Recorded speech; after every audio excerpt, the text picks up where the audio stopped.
ናቸው። ሌላው ደግሞ ሰዎች በአራት ይከፈላሉ፣ ውሃ፣ አፈር፣ እሳትና ንፋስ። ጠንቋዮች በዚህ መልኩ ነው ሰዎች የሚከፍሉት። በምን ተመስርተው? የዛን ሰው ስምና የእናቱን ስም ይወስዳሉ። ለዛ ነው ሁሌ የእናት ስም ይጠይቁት። ለምን ቢባል ምክንያቱም ጅኖች ምን ብለው ያምናሉ? ለመጠቀመው ቃል ይቀርበልኝና ሁሉም ሰዎች የዝሙት ልጆች ናቸው ብለው ነው የሚያምኑት።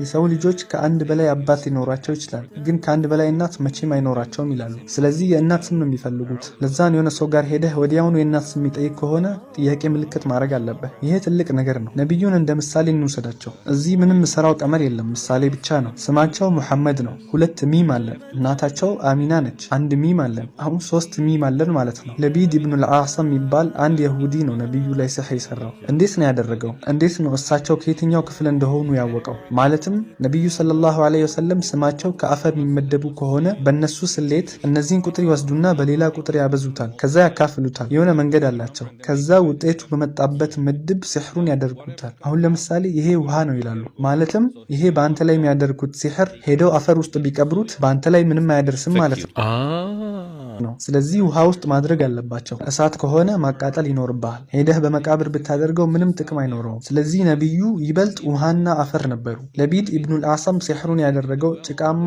የሆነ ኩሬ ውስጥ ነው። ለዛ ነው ነቢዩ ላይ ጉዳት ማድረስ የቻለው።